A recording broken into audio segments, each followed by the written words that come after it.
keep your lines muted throughout unless you are speaking. That's by clicking the little mute icon. It's got a cross through it, you know you're muted. Also, please limit your use of the chat function to just like official requests to speak or official comments that you would like to make for the group. Try to refrain from back and forth conversations using the chat function. Like I said, Jim's recording the meeting, and cameras are optional. You don't have to use them if you don't want to. It's an option to you. Also, I don't know if you had this the last meeting, but now there's this raise hand icon. So you can actually click that raise hand icon right there, and it lets our organizers know if you want to make a comment or something. That just lets them know that. That's all I have. So I'm going to turn it back over to you guys. All right, thanks, Jim. Appreciate it. Jim or Christine, anything you guys need to take care of before we get started? Nope. Nope. Seeing head shake there. All right. Well, welcome everybody. Thanks for joining us. For those who don't know me, my name is Laura Campbell. I'm with Michigan Farm Bureau, and I am one of your tri-chairs for the Water Use Advisory Council. So thank you for joining us. Some quick logistics, as Jim said, make sure that that you keep those lines muted except for when you're talking, and if there's something that you're trying to get my attention with, you can feel free to use that raise hand function. Otherwise, I want to try to be, you know, as much like a normal meeting as possible, and I want people to be able to have free discussion. So I don't want to make this an overly awkward or weird process. If you've got something that you want to chime in with, you know, certainly do chime in, and let's just try to get through it as much as possible, and you know, make sure that we're respectful of everybody else who's on the line, but otherwise, you know, speak up, because this is definitely part of that process. For those who have been with us since we've kind of started this online meeting platform, you'll be familiar with this. What I'm going to ask for at this point is kind of a combined process. We're going to go through your attendance for members and then for guests or other folks who are on the line. And at the same time, I'm going to ask for whether or not you approve the agenda for today's meeting, or if you have any additions or changes that you need to make. So if you have those meeting materials available in front of you, go ahead and grab up that agenda, as well as the draft minutes from our last meeting on June 23rd.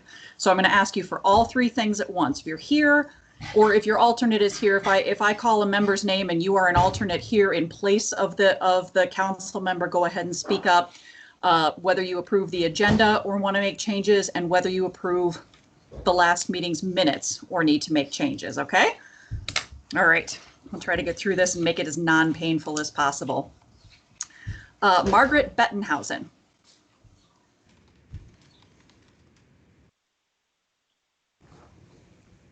Sorry, I'm here. Hey, Margaret. All right. I know sometimes I got to wait for folks to try to unmute yourselves, and it's not always easy. Any changes you need to make to the, I'm sorry? I said I appreciate that, waiting. Yeah. Any changes you need to make to the agenda or to the last meeting's minutes? No. All right. Okay, thank you. Tammy Newcomb. Good afternoon. No and no. Thank you, Tammy. Charlie Scott.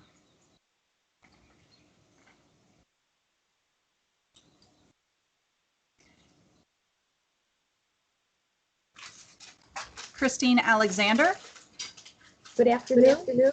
No and no. Okay. Doug Needham. I'm here, and no, but you do have an echo on your line, so I don't know if you have a call in and your computer up. I don't. Only when we speak. Well, that's odd.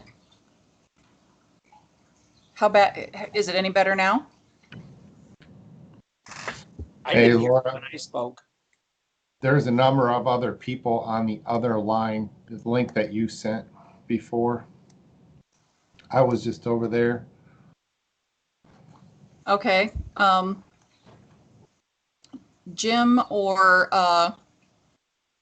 somebody, is that something that you guys can help with to get onto that other Microsoft Teams link and make sure those folks know that they need to be over on this one? I know that new link was just sent out either late last night or this morning.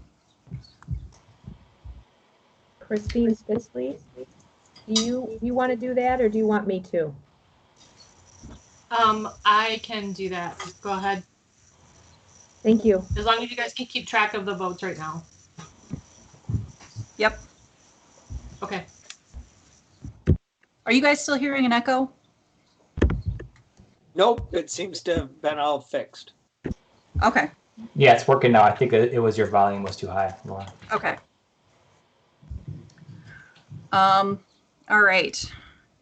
I almost hesitate to go through the attendance. We got a bunch of people who are going to log on, but let's see how many folks we can get in that are here now. James Clift. Here, no and no. Okay. Steve Kohler. Here, no and no. It's Kohler, right? Yes. Okay. I knew another person who pronounced it Kaler, and so I always hesitate. Tom Zimnicki.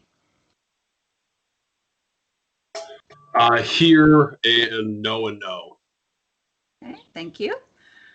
Dave Hamilton. Here, no changes to either document. Thank you, Dave. Frank Edawajashik. Frank is actually on the other line. I saw him over there just a minute ago. Okay, we'll do another run through for folks who join us in a minute here. Jim Nicholas. Here and no and no. Thank you. Mike Gallagher.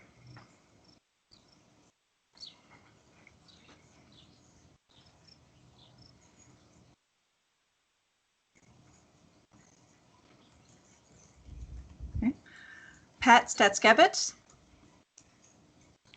This is Clyde Dugan. I'm Pat's alternate. No and no. Okay, thank you, Clyde. Jim Johnson. Here, no and no. Thanks, Jim. John Yelich.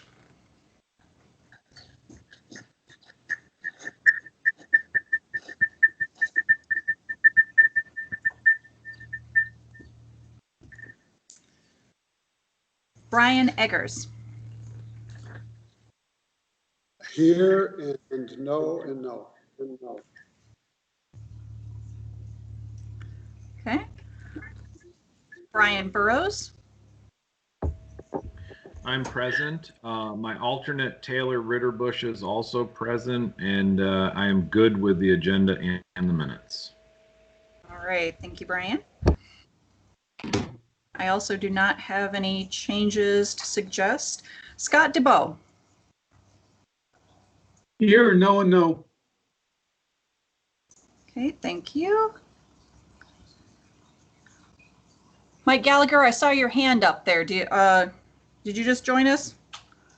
Well, my microphone wasn't working. Is it working now? It is. I can hear you.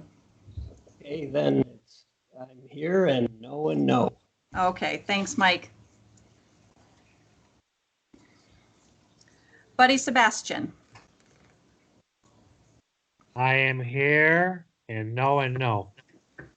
Thank you, buddy. Jason Walther. This is Kelly Turner. I'm Jason's alternate. Jason can't join until 1:30, but neither one of us have changes to either of those documents. All right, thanks, Kelly. Kyle Rora.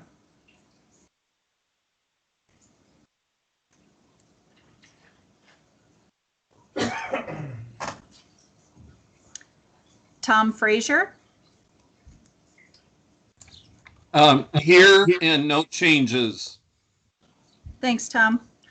I'll ask again because I know we had some folks who were switching over from the other line. Frank Edawajashik, are you on?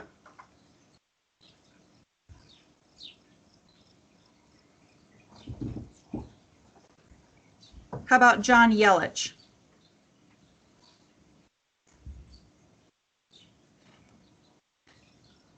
and Kyle Rora, or Charlie Scott?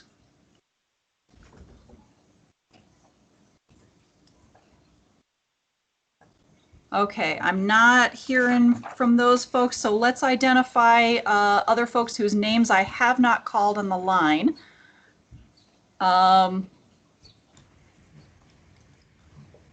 Let's see. I know we've got some folks here who are on the phone. Hey, Laura, this is Jim. Just want to let people that are on the phone know to unmute your line and mute your line. It's *6. So if you're just using your phone, it's *6 to mute and unmute your line. Thank you. All right. Let's see if we can't call folks who it looks like are on the line. And I apologize. I'm going to be kind of flipping back and forth here. I apologize if I call your name and you already talked. I'm just checking to see if anybody else who's attending. I've got Hannah Arnett, and this won't be for approval of the agenda or the minutes, just to acknowledge that you're here. Aaron, Jeremiah Asher, your name always fools me because it always shows up as Aaron. Yes, I'm here. Thanks, Jeremiah. Bob Otwell. Yes, I'm here. Thank you. Let's see, we got Clyde, we've got Laura Dowd. I'm here. Thank you. Emily Finnell. I'm here. Thank you. Steve Gasteyer. I'm going to log off now and get on the other. Okay. Is there any?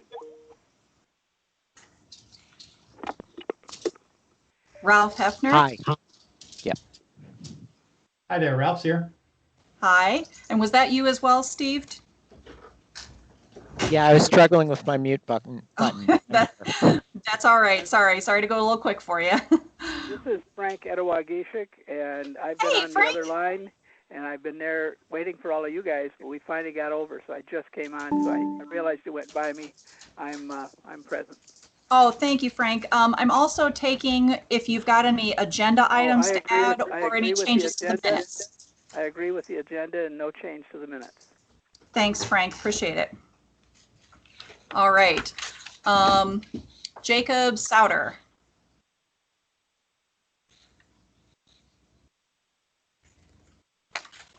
I'm here. Thanks.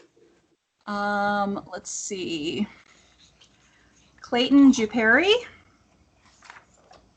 Is that how you say your last name, Clayton Juperi? Jupri. Jupri. Thanks. You were close.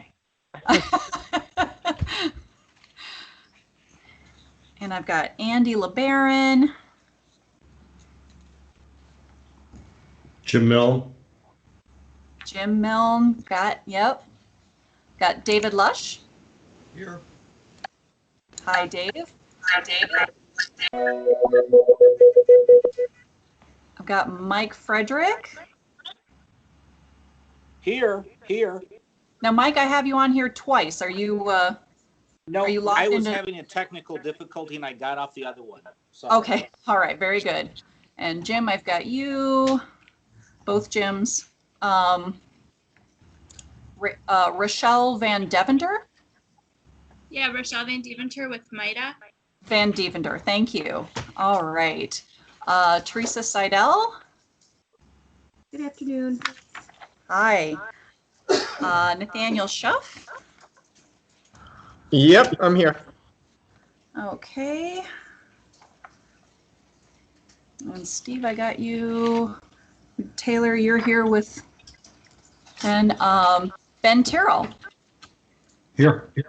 All right. For those of you who don't know, Ben just joined us at Farm Bureau, so he's no longer with MDARD. And yes, we've been receiving lots of threats over that, but we're glad to have him. Todd Feenstra. Yep, I'm here. Thank you. Jill Van Dyke. Yes, I'm here. Hi, Jill. All right, now I've got some phone numbers, and it may be folks that I've already called, but I just want to make sure we've got everybody listed who's participating. It starts with a 517 and then ends in 41. That's Laura Dowd. Okay, thank you. I've got one that starts with 3 and ends in 46. So area code 3, probably 313. And Actually, that's probably me, Laura. This is Margaret Bettenhausen. oh, okay, Margaret, thank you. Yep. I've got one that starts with an area code beginning with 9 and then ends with 00. Hey, this is Ellie Galati from Machines and Art Fisheries. Sorry, can you say your last name again? Ellie Galati. Thank you. I've got a number starting with area code of 2 and then ending in 57. That might be Frank Edowagishik, but I thought Laura, I think it's Frank. Okay, all right, thank you. And then I've got a phone number starting with an area code that starts with 2 and then ending in 50. Hey, Laura, this is Jason Walther. Hey, Jason. Hey there. Glad you could join us. All right. Is there anybody who I have not called or Abby who Eaton. Abby, thank you. Anybody else who I have not called or who's joined us since I've started going through the roll and got missed? John Yelich. John Yelich. Thank you, John. Do you have any changes you want to make to the agenda or to the June meeting's minutes? Everything's good. All right. And Laura, this is Frank Edowagishik. Hey, Frank. I was the phone number that started with a 2 and ended with 57, but I've hung up that number. Okay. And I'm online on the Teams meeting now. Great. Thank you, Frank. Appreciate it. All right. Anybody else that we've missed in the introductions? Hannah Arnett's here. Sorry, I couldn't unmute myself. Hey, Hannah. Thanks. Appreciate it. And Laura, this is Ralph Hefner again. Howard Reeves had some problems getting on. He'll be on in a minute. Okay. Laura, this is Dan Ganger, Ben Russell, and Josh Russell. All right. Thank you. Anybody else?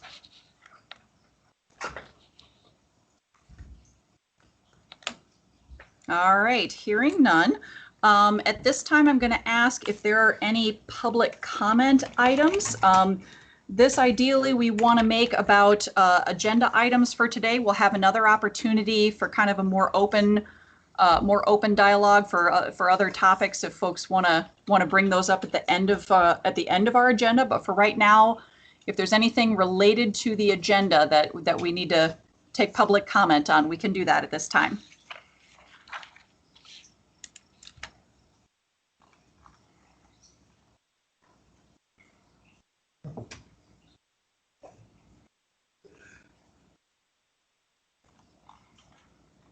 All right, I am hearing and seeing none.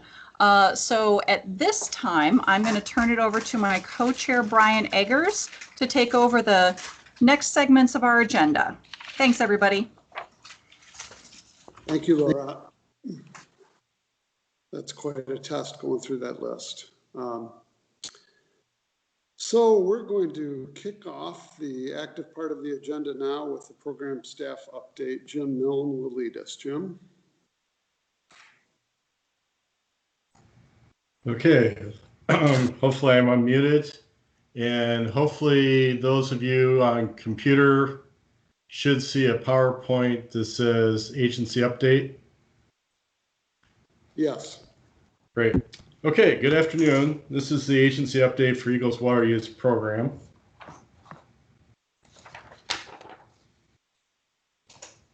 New addition since previous email went out. Those wanted to make an announcement about an issue with the water withdrawal assessment tool that's currently being worked on. Apparently, DTMB is having some server issues that might affect tool users in some areas of the state. The problem seems to be the GIS tool that you use to locate your withdrawal location. For some areas in the state, when you click on your proposal location, you're getting an error message that you need to choose a location within the state of Michigan or zoom in. DTMB is aware of that and currently working on it. So just want to make people aware of that. Hopefully that will be resolved pretty quickly here. And that doesn't affect everybody in the state because we're still getting some new tool registrations, but we have heard reports from some users. Okay, next I'm going to briefly summarize some changes to the templates for the Part 327 permit application and the Part 327 permit itself. These changes were products of a construction dewatering project stakeholder group. We've got Rochelle from MITA here on the line that was part of that stakeholder group. Then the program year for the 327 water use program provide the annual legislative report and program metrics for year 11, which the program year runs from July 9th to July 8th of the following calendar year. And then I'm going to provide some cumulative program statistics for the program years 1 through 11, so beginning in 2009 through 2020. Okay, Part 327. For the last couple of years, MITA, the Michigan Infrastructure and Transportation Association, hosted a construction dewatering stakeholder group with EGLE, Water Resources Division staff, MITA, some of the other sponsoring agencies for construction projects such as wastewater treatment plants, sanitary sewer projects, road construction, those type of projects, contractors and subcontractors. Those meetings led to changes to the Part 327 permit application and also the permit templates themselves. The changes mainly dealt with the description of how the project is located. The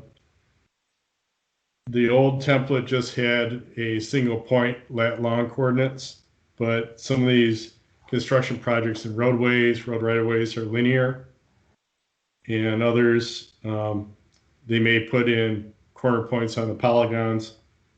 So providing a little more flexibility for describing the location of the project. Another change deals with the project duration.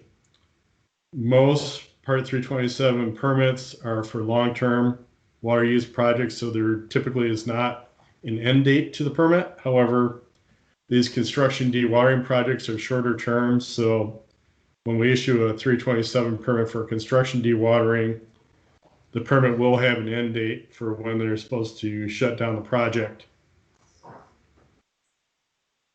We made a couple changes to the special conditions in the permit, and we had a lot of discussion about how to handle changes in the project scope as the project progresses through the project design process. There's going to be future outreach activities, including magazine and newsletter articles, and also presentations. Rochelle, do you have anything you want to add at this point? Yeah, I would like to just add that the reason we started looking at this in the first place had a lot to do with the fact that contractors were being required to get these permits after they had a construction contract. So the changes that we looked at and made as part of the stakeholder group really had to do with getting the permit before a project goes out for advertisement and having it be part of that project so that contractors aren't dealing with that post-award. Okay, thank you. So I wanted to cover that very quickly in the interest of time. If there's a lot of interest on the part of the council, we'd be happy to have Rochelle and maybe some of the other members come back at a future meeting date and we can do a more detailed presentation if the group wants. If not, I will move on to the legislative report.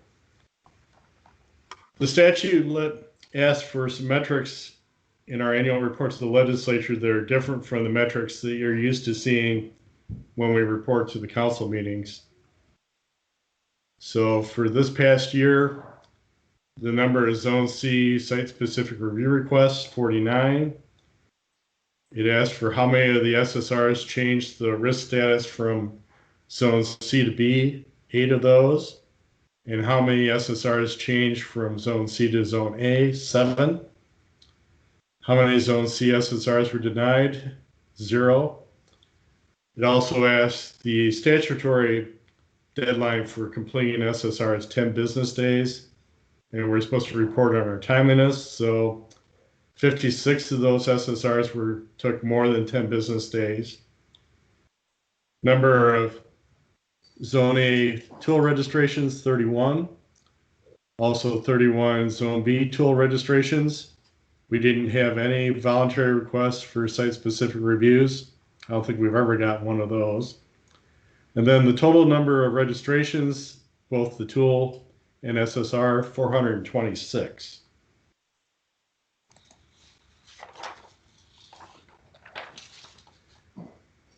Annual metrics for the program for year 11 from July 2019 to July 2020. We didn't receive any alternative analysis requests. Those are, as you may recall, the statute was amended in 2018 to create this alternative analysis process as an alternative to the conventional SSR. We received 154 site-specific review requests. Like I said, 56 were not made within the 10 days. At the end of the year, we had 13 SSRs who are still pending in the process. The percentage of our timeliness made within the 10 days is 63%, and the average number of days to reach an SSR decision is 11. The temporary layoff days did affect our timeliness somewhat, but all things considered, when I show you the cumulative statistics, years 1 through 11, you'll see that we're doing pretty well. Compliance metrics for year 11. This again between July 9th, 2019 and July 8th, 2020. Amended registrations, those are, we amend the registration if a withdrawal is put in, installed and or operated differently than what was authorized by the tool or an SSR, and there's enough water to authorize the as-built, as-operated, 654. After the fact registrations, if we discover an unregistered withdrawal and there's enough stream flow available to go ahead and register it after the fact, 173 of those. Compliance communications sent out when the well log is missing pump information, 188. First violation notices, if we discover a violation that can't be addressed right away and brought into compliance, 29 of those. If we don't get a satisfactory response after the first violation notice, we send out a second violation notice, so we had 2 of those. And over the course of the year, we were able to close 14 violations when they got brought back into compliance with Part 327. And we also received 11 complaints.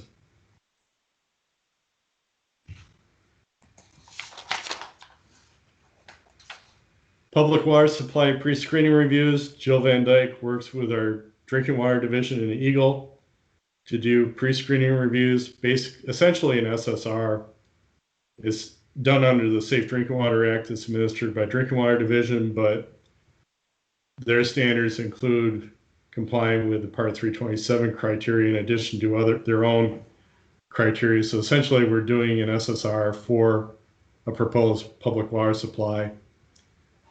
So over the course of the last year, we passed 14 of those requests, denied 6.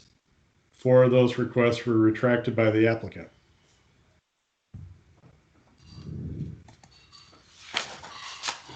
Okay, cumulative statistics for year 1 beginning in July 2019 through July 2020, year 11. We've received a total of 1,908 site-specific reviews.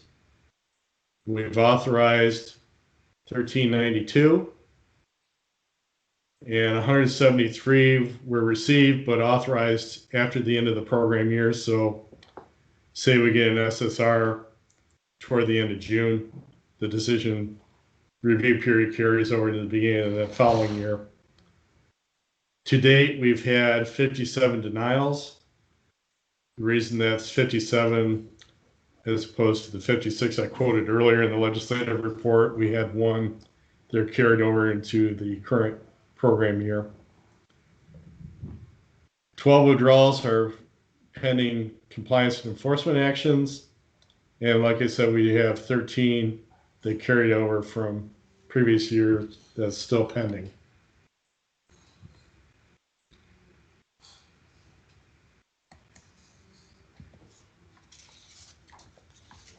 Cumulative statistics from 2009 to 2020.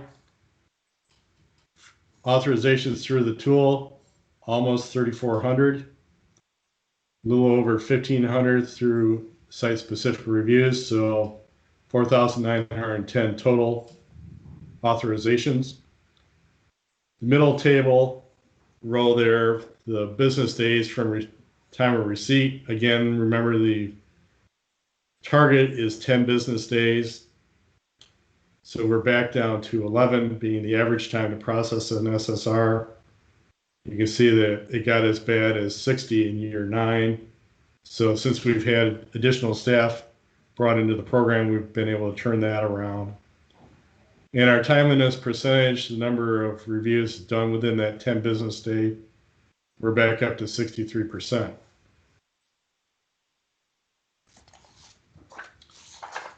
So with that, are there any questions?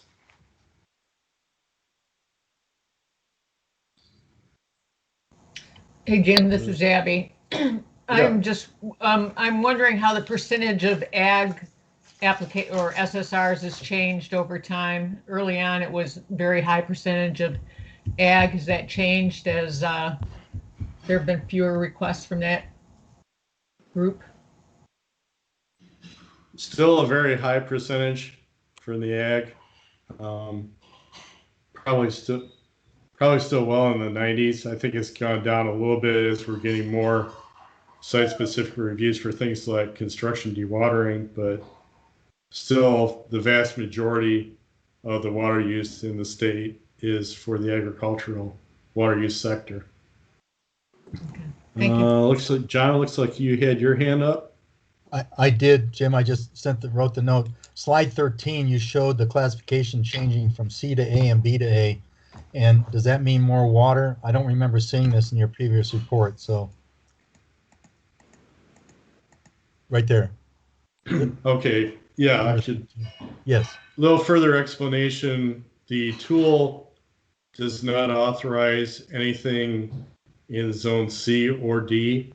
With zones, for those not familiar, zones of increasing risk, where zone D is the point where an adverse resource impact to fish or stream flow is likely, and zone C is you're not there yet, but you're approaching that.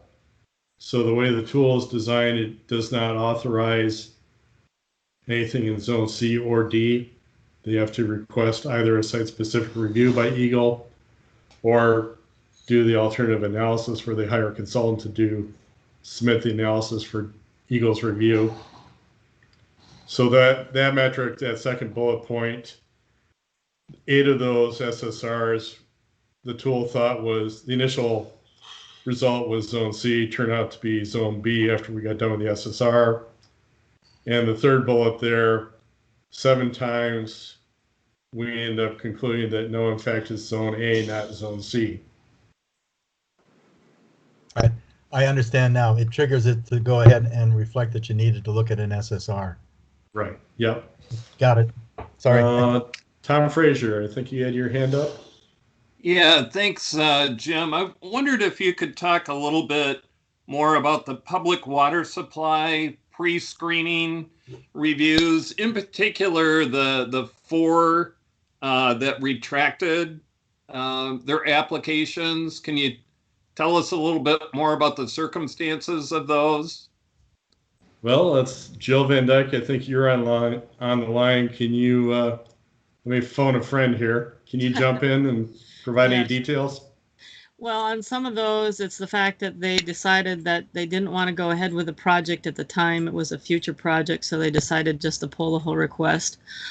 I think there was probably one that initially it looked like it might be denied, and they didn't want to go ahead and try to figure out anything to do at the time, and so they pulled the request. So it's generally that kind of thing. If they're not really looking at going ahead with it right away, they'll sometimes come back to us and say, well, never mind, we don't need this right now. So that's most of those retracted ones. Okay, great. Thank you. Okay, just quickly scan the list. I don't see any further hands up. Are there any other questions?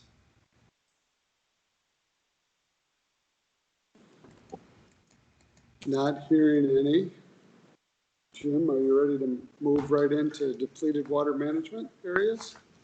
Okay, switch my notes here. Thank you. Well, good afternoon.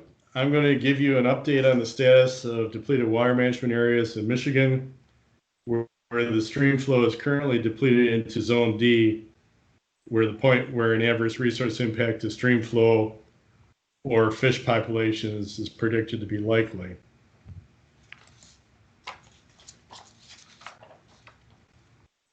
I'll begin by explaining how Eagle tracks cumulative stream flow depletions. Some of you might be asking, I thought that Part 327 prohibited adverse resource impacts. So why are water management areas so far into Zone D having negative depletions? I'll explain why that happens. I'm going to show you a map of where some of these depleted water management areas are located.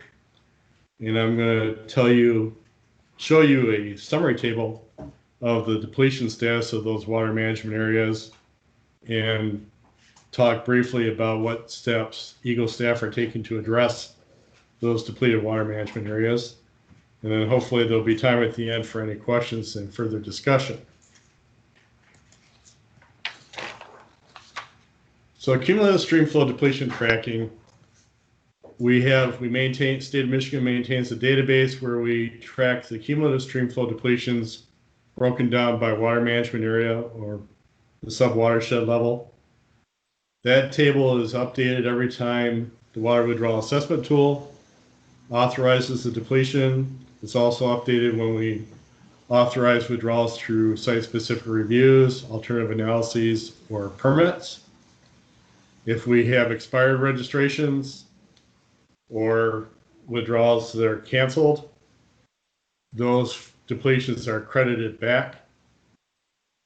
And we occasionally, when you replace an existing withdrawal, that may result in deposits of stream flow back into the watershed.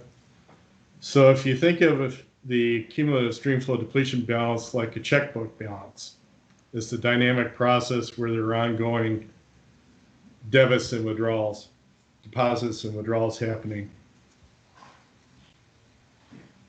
And when we get that, once you get down to the point where there's zero or into the negative, so there's no more stream flow available, then we're not authorized to authorize any further withdrawals.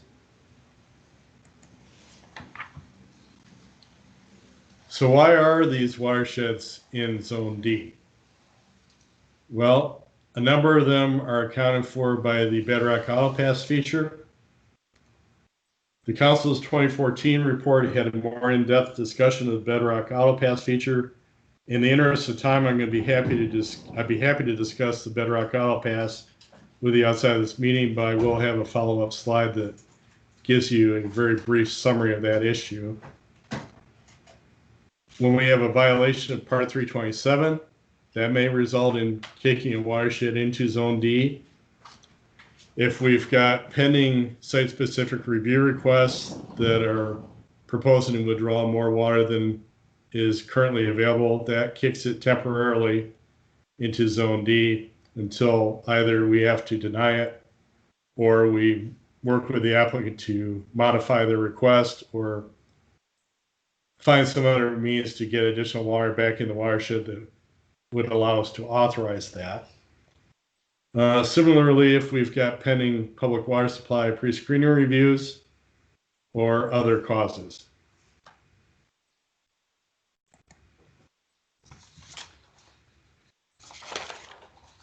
This is an old figure. Dave's probably going to say, well, that figure's out of date. I just grabbed one out of one of Dave's old PowerPoint slides. When the water withdrawal assessment tool was designed, it had a bedrock autopass feature that made the assumption that bedrock aquifers in the light blue there were not believed to have a strong hydraulic connection to surface water. So, for example, the Marshall and Saginaw bedrock aquifers in the Lower Peninsula would be a good example of that. So when the tool was originally designed, if you were proposing a bedrock well in those areas, you got an automatic authorization, and it didn't debit the watershed.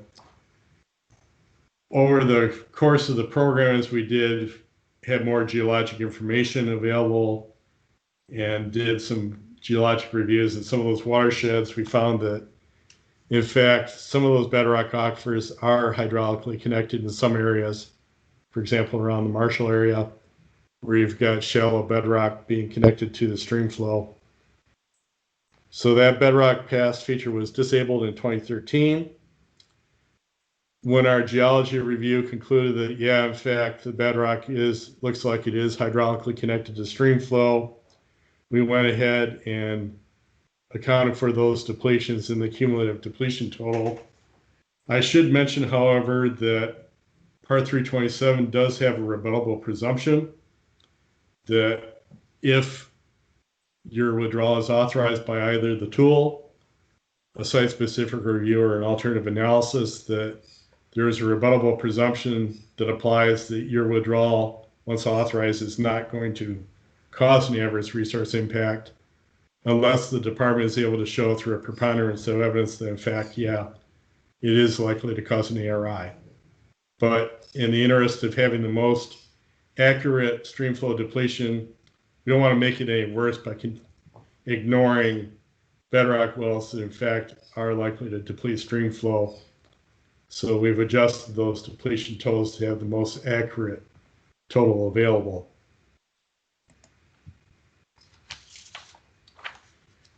Talked a little bit in the annual report about Part 327 violations. So unregistered withdrawals, when we come across those, we have to account for the depletions from those withdrawals that may kick the watershed into the negative. If the water user is pumping more than what was authorized, that may also kick it into Zone D. Or if the withdrawal is installed and or operated differently than what was originally authorized by the tool, the SSR, the alternative analysis. Might be a different location, closer to the stream, might be at a shallower well depth that would have a greater depletion. Those are all examples of violations that may cause a watershed to go into the negative.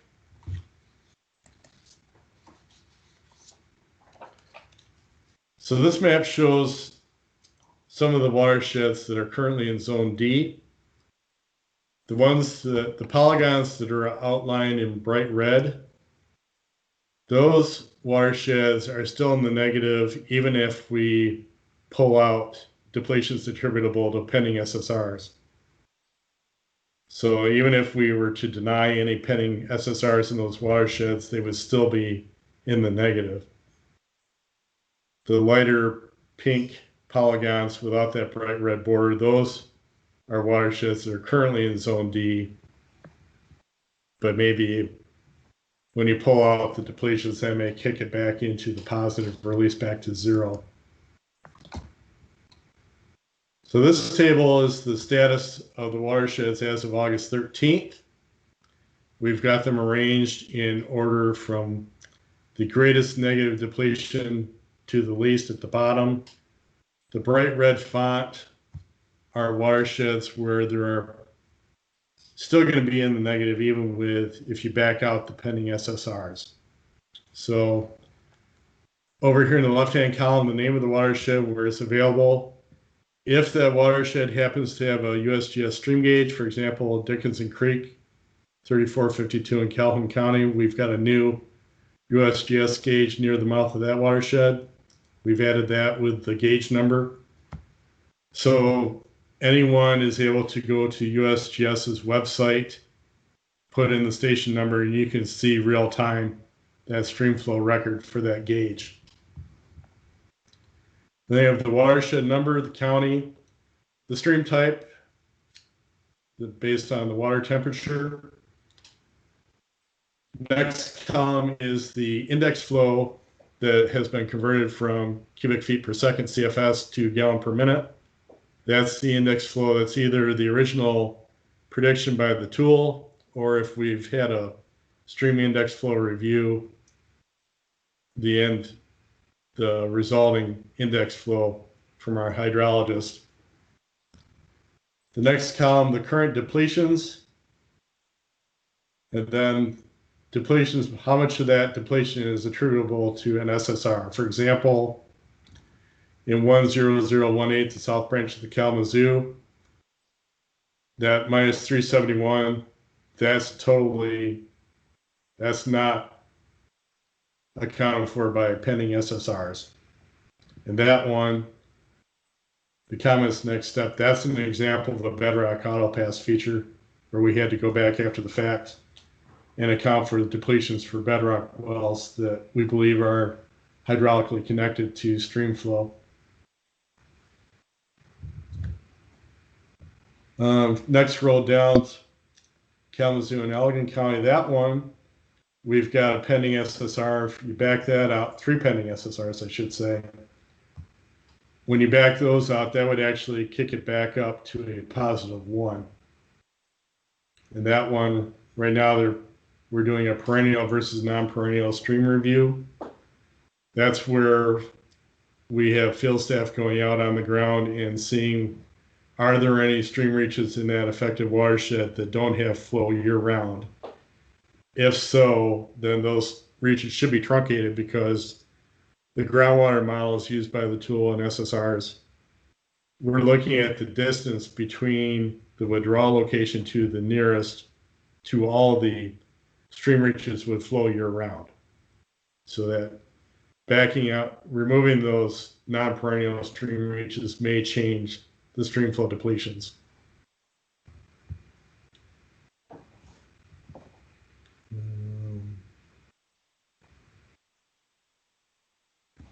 Okay, Dickinson Creek, that one, another bedrock autopass issue. As I noted, USGS recently installed a gauge near the mouth of that watershed to monitor the stream flow.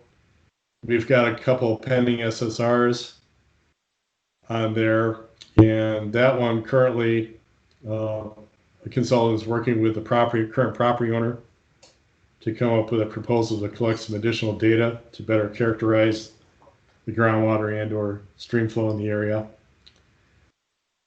Additionally, complicating the picture, there's a tribal casino within that watershed. We've got an unregistered withdrawal well. It's on tribal land, so there's some question about whether that's even subject to Part 327, but it still depletes the watershed. So we've been in contact with the tribe. They gave us some water use information, so we were able to estimate what we think would account for another 8 gallon per minute depletion there.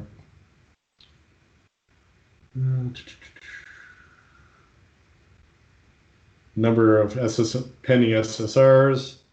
Ottawa County, there's 3 watersheds there where we've got a proposal from the consultant to do. They've done some additional data collection, and we're waiting to hear back from the property owner. They've got a number of existing baseline capacity withdrawals. So are they willing to adjust some of their baseline capacity that would actually free up some additional stream flow to authorize some of these new withdrawals? Oh, here's one, the Wisconsin drain up in the thumb, this 15254. That one's kind of a unique situation. That watershed is affected by the high current Great Lakes water levels. Our index flow found 0 CFS flow. We've got an index, prior to an index flow review, we had 2 autopass registrations.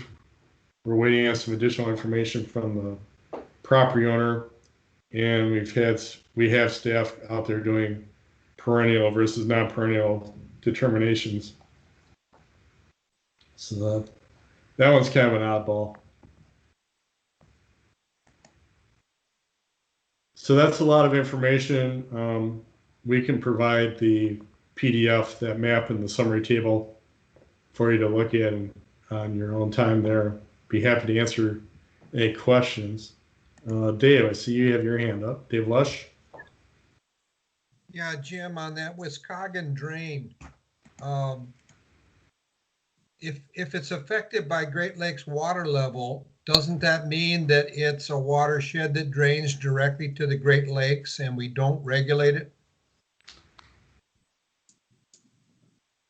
Typically, well, for example, let's take Sanilac County over here. There are a number of smaller watersheds that do drain directly to the Great Lakes that we don't account for depletions. However, 15254, it's a standard.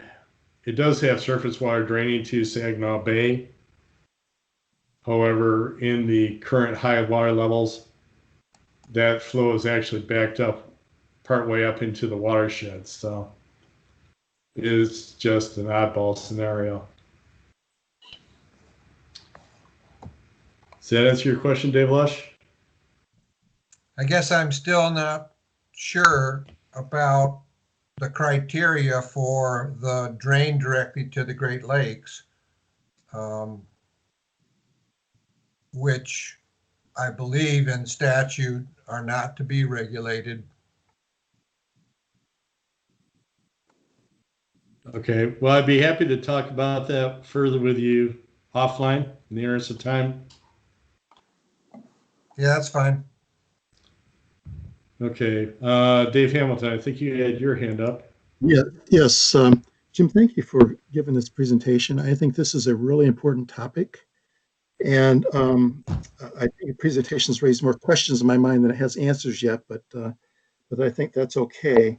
But one thing that I think is really important is that you put some perspective on this as to what's causing this ARI status. So you listed a whole bunch of possible causes, but no real perspective as to, these are the reasons that we're seeing it. Now your table goes into more detail, so I'm going to have to study that. Maybe I'll get a better understanding of it. But one thing I think you should do is to separate out what I would call administrative process, putting it into ARI. I think that you are not going to allow it to be in an ARI when you're done with an SSR. And I think it's misleading to suggest that it is in that category just because it's going through the process. So I think you ought to keep those separate. I think that's fine to keep track of it, but I think it should be a different category of looking at things. Okay, that was kind of the intent of having the middle columns there with the depletions by SSRs and depletions without SSRs. I can see how that's confusing. I'm just saying that when you're making the point of this, I think it skews and I think diminishes the value of what's really important here, which is, are there watersheds in the state that are in ARI? And if the answer is yes, I think the question becomes, what is the department going to do about it? And if the answer is that there's not, I think that's great. Another question that comes up in my mind is this bedrock depletion, and I really didn't understand what you're doing about it, but that may be another conversation. And because as I look at this, I think I may request to the chairs that I think that we may want a committee to look at this issue. I think it's fundamentally, it's at the core of what this program is supposed to do, is to prevent ARIs.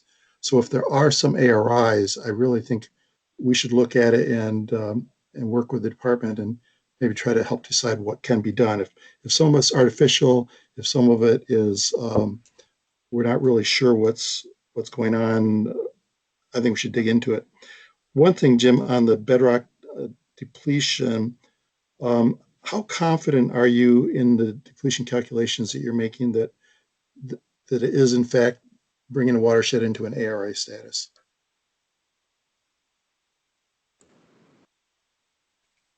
we're as confident as we are in any prediction.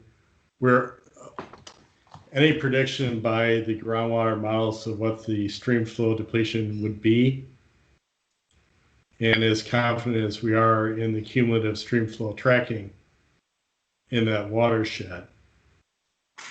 Getting back to your previous point about the bedrock autopass, I will remind the council that the first version of the council in the technical underpinnings water work group that you chaired, Dave, we did have quite a bit of discussion about the bedrock autopass feature that resulted in a number of recommendations in the 2014 report that led to disabling that bedrock autopass feature.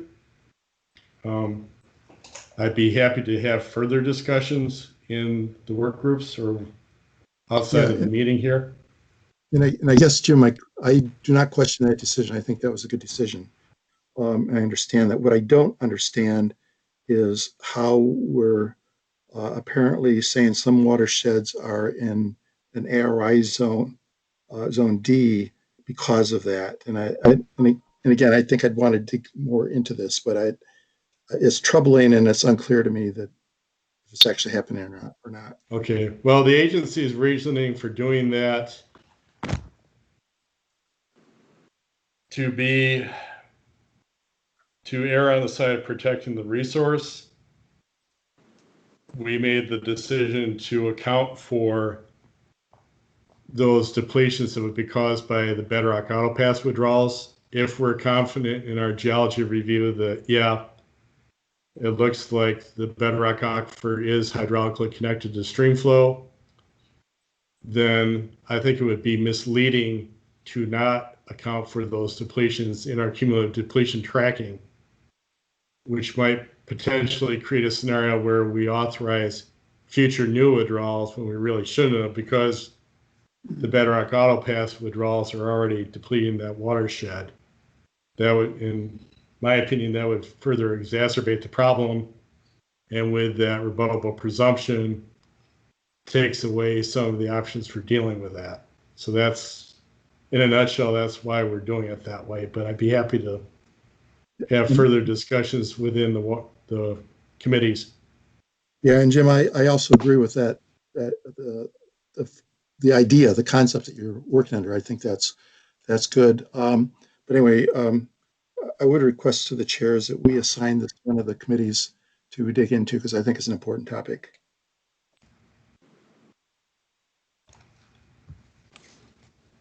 Yeah, we're now at just past the halfway point in today's meeting, and we've got a lot of agenda to cover yet. So I think we need to circle back on this after this meeting to determine a direction here.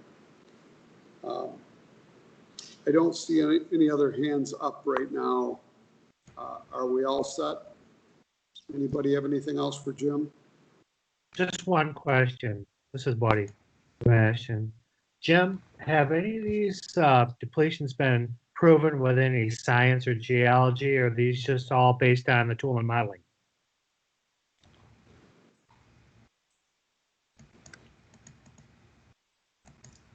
We do have some stream gauges installed in some of those watersheds, the Dickinson Creek, Osborne Drain, Rice Creek. Those gauges were installed fairly recently. And the Wolf Creek, so Montcalm there. So no previous data. We're starting to collect the data, but we don't have a long-term stream gauge record at present. Some of those locations we do have miscellaneous stream flow measurements prior to when the gauge was installed. Okay. And we are also, in addition to that, USGS and Eagle staff are going out and collecting miscellaneous flow measurements at other locations. When I say miscellaneous flow measurement, what I'm talking about is going out, doing one-time stream flow measurement, going out to that same location, as opposed to a stream gauge where you're having a continuous record of the discharge and the stream stage. Well, I think it's prudent we get the science as much as we can because, you know, if we're going to regulate this, we need to have the science, not just assumption. And I know everybody agrees, and we can only get so much. Money can only buy so much, and I get that. But you know, when you're regulating water and talking about people's livelihood, I think it's important. And then we can carry on. Thank you. Thanks, buddy. Jim, thank you very much. It's an awful lot of information for us to digest in a short amount of time. And I recognize that we do have time limitations here today, so we will be following back up with this. Next on our agenda, the long-awaited Cass County Study Summary. And Todd Fenstra is here today. Todd, welcome back. Thank you. And Todd, I'm going to stop sharing the screen now in case you want to, you have a presentation you want to share. Yeah, I do have it here. Do I need to get control here or do I do a share? That's beyond my pay grade. I think you're on it. You should be able to share. Yeah, there it is. Yep, we can see it. All right. you do have it. Yes. Okay. So I'm going to take right off. First of all, this project was a brainchild from 2014. It took about almost 2.5 years to get it going. We got it going and started in 2016. So we wrapped up in the fall of 2019. So a lot of thanks for having me back to do this. There's a lot of information to share. So I'm not going to hit everything on every slide, but I included a lot of information for you to look back. Christine, I believe, Christine sent out a copy of the PDF if you want it. And I've got a list of support letters. I'll put in the link right here in the chat in a minute. You can download, we've got several support letters for the project. You can download at your convenience from the Dropbox as well. So we'll get started on it. Cass County is down in the southwest portion of Michigan, right on the border of Indiana, and one county over to the east of Lake Michigan. When we did the project, we had 3 goals in mind. We were looking to improve some data collection. We were looking to do some 3-dimensional modeling to predict stream flow depletion. And then a big one was, is there things that we could learn from the project that we could transfer to other areas of the state? So those were the 3 goals of the project when we started. This is the original study area. Up here in Van Buren County, we were originally doing the headwaters of the WUAC River, but we ran into some issues with some insurance, very heavy liability insurance issues in Van Buren, and it's also tribal land up near Decatur. So once the project started, we actually traded that one watershed for 4 watershed management areas, and we looked at WUAC Creek instead of the headwaters of the WUAC River. So this is the area that we're looking at studying. As far as the field work goes, we really broke it into 2 things. We had groundwater we were looking at and streams. And so we launched out into quite a bit of field work. For groundwater, we started with monitoring wells. I was present myself at each site, so I logged the holes in the field by looking at the cuttings coming out of the rigs. We did geophysical logs after the fact in the boreholes, and we also saved the samples every 5 foot and got them bagged up, or actually jarred up and delivered to John Yelich at MGS. So those are all in storage right now at the repository. The monitoring wells were also used to collect water level data for groundwater, both in shallow and deep aquifers. And then we also used them to run some aquifer tests to determine the parameters of the aquifer systems. This is what we had as far as monitoring wells. The yellow wells are wells we installed for the pilot project. The green wells are wells that we added. We had some current farmers as clients that had current monitoring wells in Cass County. And to help fill out the area, we asked them, and they agreed to donate the information from their wells to the project to help fill in some of the holes. So that's where all the monitoring wells are located. That's how they fall within the watersheds. As far as the monitoring wells themselves go, we used pressure transducers equipped with data loggers. They recorded water level readings every 1 minute during the summer, during the irrigation season, every 15 minutes in the off season. We verified the transducer measurements using a water level meter. It's a tape down. These instruments right here, these transducers, our average accuracy was about 200 or 2/100ths of a foot. 100th of a foot is roughly equivalent to 1/8 of an inch. So we were about 1/4 of an inch accuracy with the transducers. We designed some sheets to transfer raw data to do corrections. So to ease both the transfer of data, but also hopefully be able to replicate that in other areas of the state as well. The tape downs were done manually, and we were going out every 2 weeks. So yeah, I believe it was every 2 weeks, once a month, depending on the time of the year. And then most of these wells were installed near irrigation systems, near high capacity wells. So we used an ultrasonic flow meter, and we verified in this case the wells over here feeding the pivot. So we strapped the ultrasonic flow meter on there, so we were actually measuring the actual flow that was going into the pivot. So we had both water levels and discharge.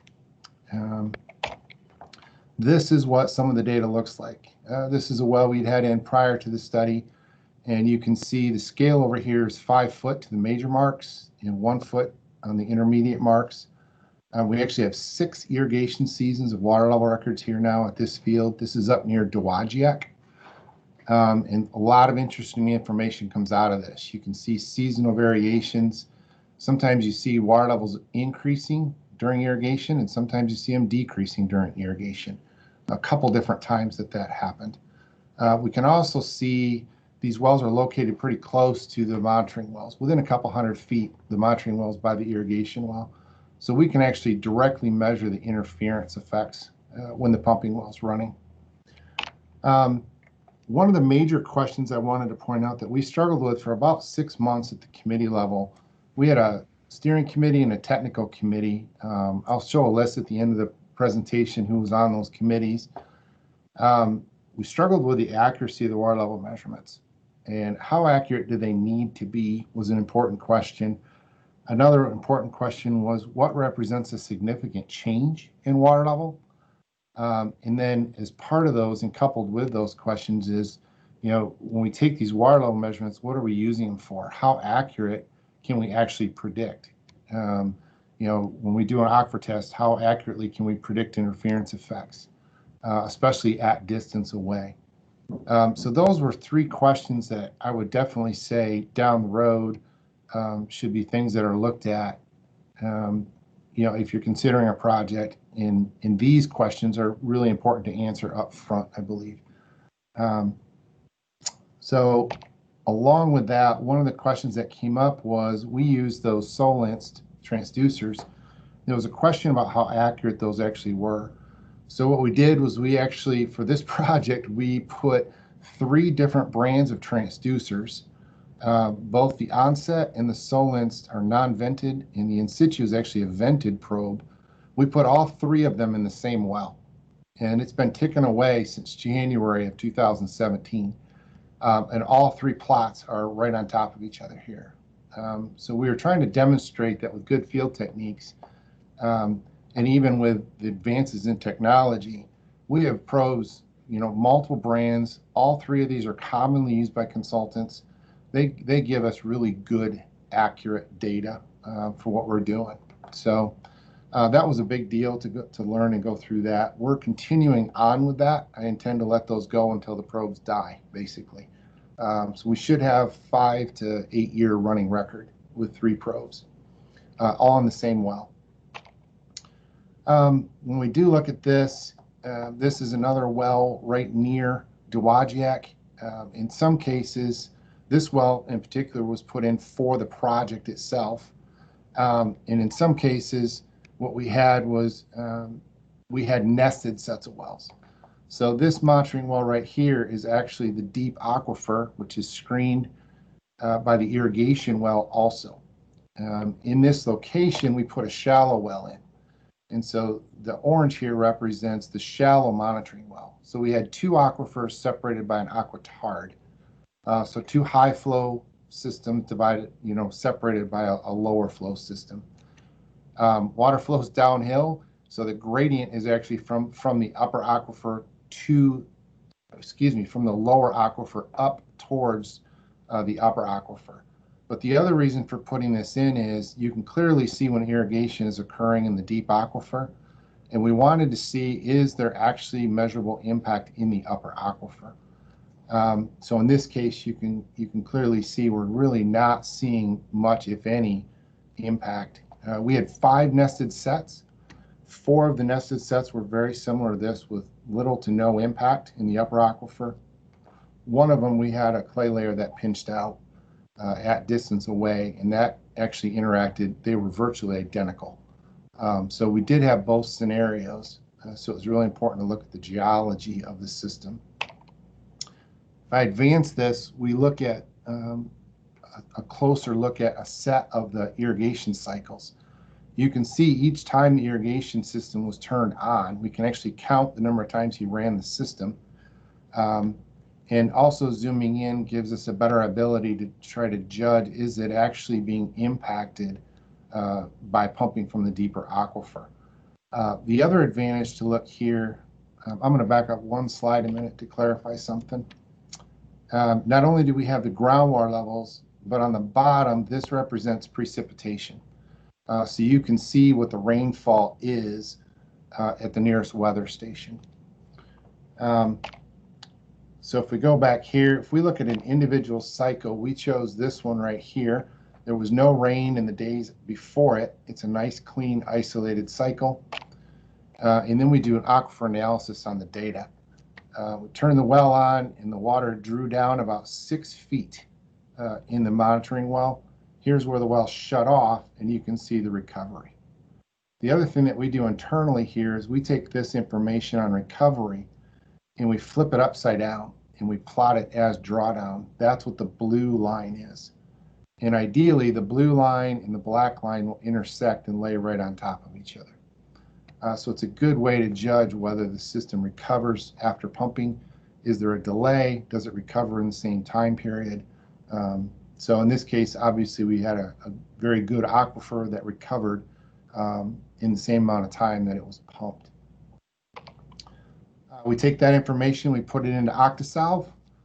We run an analysis and a tight curve match. In this case, it was a leaky confined aquifer, so we use Hantus-Jacob, and we get transmissivity numbers, a leakance value, and a storage value. In other words, how fast does the water move through the system? In layman's terms, that's the transmissivity, and this S value is how much water is stored within that aquifer system. Those are 2 key components that are needed for depletion calculations. This test was almost 2,700 minutes, almost 2 full days, and the pivot was running at about 950 gallons a minute. Using those numbers, we can do predictions, and this is just a straight prediction of interference effects. We did not take this, assumes just a flat groundwater surface. So this would be the cone of depression at 500 foot, 1,000 feet, and 2,000 feet. And you can see what the predicted impact based on those numbers would be. We like to lay those over aerials. It really helps when you're talking to neighbors or other farms or adjacent fields. So when we get there, what do we take away from using the groundwater wells and the aquifer testing? Here are some of the lessons that were learned and that we could be able to apply in other areas of the state now. One monitoring well is sufficient to derive those aquifer characteristics. We're not looking to be super in depth. What we're really looking for is values for transmissivity and storage. And we demonstrated that that was possible. We also like the idea of using the pivot systems to distribute the water. On average, without rain, the soil profile will lose about 1/10 to 1.5 of an inch of water a day. So if you run a test without 3 to 5 days of rain prior, And even if you put half an inch on the ground, you're not going to push water through the soil profile. So it's a great way to distribute the water without wasting it, but also without causing recharge to the upper aquifer. So it's important to keep track of what the rainfall is ahead of time and keep an eye on your soil moisture content. We did like using the variable rates with end guns and Z arms or corner arms. It showed how quickly the aquifer would respond to any changes in pumping. And so it was just a very interesting way to verify, if you calculated your transmissivity and you put a rate in at 800 gallons a minute, you could predict what the drawdown would be, or the interfering drawdown in the monitoring well. Then if you recalculated it for 850 with an end gun, it was just an easy check to see how accurate we were with the predictions. One of the best things is these are existing systems, meaning we don't have to haul in a generator, we don't have to haul in a pump, we don't need to get a driller out there and pay to have everything installed. We can repeat these tests whenever we want, from year to year or even within the year. So it's an easily repeatable test. And let's say we do find out that the system is more complicated, we don't have to bring all that stuff in to rerun the test. We could put a second monitoring well in a complicated scenario and rerun it. So it's a very efficient way to run the tests, is using those. 52% of the high capacity wells in Michigan are irrigation wells. That is a lot of information sitting out there that we could efficiently access with a single monitoring well. And that's some of the data that we desperately need to do modeling and predictions. 24 hours is sufficient to derive the transmissivity and storage. Again, it's not a hard and fast rule. There may be exceptions, but we were able to actually reproduce the numbers in aquifer testing with as little as 8 hours of pumping. We ran multiple tests at several different well fields to compare duration of time needed to pump. And we also looked at the interval, 30-second versus 1 minute versus 5 minute versus 15 minute. And so we have a really good handle on what it takes to get viable numbers from the monitoring wells. The nested sets are actually really effective. It's a direct measurement of what could either be recharge or impact in the upper aquifer, but it also is a direct measurement of if there's an impact during pumping to that upper aquifer. And last of all, the longer we've run monitoring wells with continuous records, the more I wholeheartedly believe these long-term data are very, very valuable. It gives us year to year, it gives us seasonal changes, and we can even see changes in how the well's used from year to year, depending on the crop type, how often they need to run the pivot systems. It's really invaluable data to have, just like we monitor stream flow long-term. So those are some of the big takeaways from the monitoring wells and the aquifer testing. Moving on, we looked at surface water. We're interested in two things. One, how fast does water move across the stream beds? And secondly, how much water is actually in the streams? So when we talk about the stream beds themselves, we looked at 3 different methods of testing. The grain size analysis and the slug testing are used very, very commonly. Grain size analysis is all over the board and probably one of the most unreliable ways to try to calculate a connectivity. With the slug testing, we drive basically a very small plastic well into the stream bed, and we conduct a standard slug test with analysis. Slug test, by the nature of having a slotted screen, is measuring the horizontal flow through the stream bed. So if you have a layered system with, say, a fine layer or a layer of organics, and then a nice clean sand or gravel below that, the slug test is going to give you the representation of that most conductive layer, but it's not really going to give you a good measure on the vertical connectivity, especially if there's organics or fine materials in the bed, which there's a lot of, especially in the smaller streams. So the slug test is effective, but it's not the best methodology to get after for determining the vertical flow through the stream bed. The best method is an adaptation. There's vertical tube seepage meters. We essentially took a 4-foot diameter tube and drove it into the stream bed. So now we have a column of sediment, and we pump the water out above that sediment, and we have a rising head permeameter test essentially. We are actually measuring directly the flux through the stream bed itself. And we used 4-inch diameter pipes. We tested thin wall versus thick wall. It's been done in previous studies. Some limited studies have done it, but a lot of those have had pipes that are 1/2 inch to 1 inch in diameter. This was a much more representative sample, and it turned out it wasn't as difficult to drive the 4-inch wells as we thought. And so driving a 4-inch PVC thick wall casing worked very, very well. I really trust those numbers. We did all 3 of those tests, grain size, slug test, and vertical tube seepage meters at 120 locations across the study area. So rather than just assuming 1/10 the aquifer transmissivity, we actually went out and physically measured the vertical conductivity. And we had a wide variation across the study area, which was to be expected. But what we did find was that the numbers were quite low. And we identified a number of locations where the vertical conductivity is basically 0.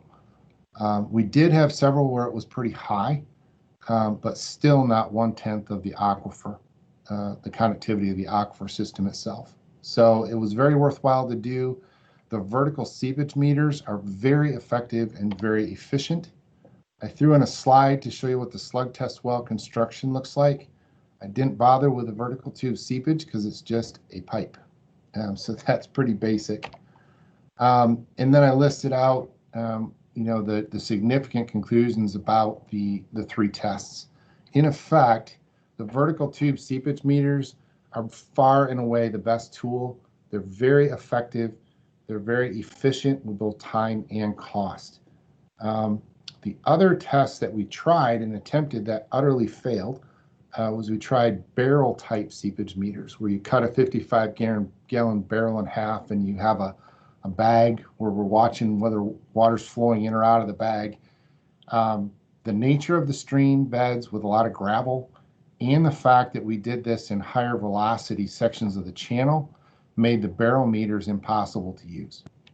And so what I had my guys focus on was when we went out to the streams, we went to the deepest, most active portion of the stream to be conservative. So it would be the most active and probably the highest connectivity. We stayed away from the margins of the stream. We stayed away from weed beds. We stayed away from log jams. We stayed away from sandbars. And we stayed away from all the organics at the margins of the streams. So the numbers that we produced for seepage were conservative in the sense that they were the highest vertical conductivity of representing that stream bed. So the final piece of the stream section was discharge and stage. This figure shows where we had USGS, existing USGS gauges. St. Joseph River had 1, 2, 3. The Dowagiac River had 2. And then we had one over here on Quaker Creek, or off Quaker, Mill Creek, off Quaker Road. And we added in 6, and we located them near the downstream sections of the area of interest. So we were looking at the flow. If we summed up that stream section, we were going as far downstream as we could. And so that's where we located the gauges. For future reference also, it's highly advisable to include time and effort for putting the 301 permit together. That was a surprise that we needed that. That took a little bit and caused about an 18-month delay. But this is where the gauges are. The gauges themselves, we were measuring the stream stage. So this is Dowagiac Creek. And you can see we've got stream stage active from 2014 all the way through the study. It's still active out there. As a matter of fact, USGS has now installed a gauge on actually they're right next to our gauges, both on Dowagiac Creek and the Osborne Drain now. So there's USGS gauges out there right now. Again, with with the long-term water level measurements, they're very, very important to see annual trends, and then also year-to-year trends. But we've also gotten into the habit of putting precipitation on every one of these graphs as well. So we can see how responsive they are to the streams, and what kind of delay there might be after a rainfall event before you see it in the stream. So we've gotten the habit of doing that, and that really explains a lot of the big jumps that you see, especially, this was a huge rainfall event. The other reason for doing this is the rainfall is not consistent across the county. It's much heavier in some areas of the county versus others. And so to use a nearby gauge was really effective when we're looking at that. As far as discharge goes, we actually did velocity profiling to directly measure the discharge in the streams. We tested 3 different types of instruments. At the low end is what basically would be a citizen science probe.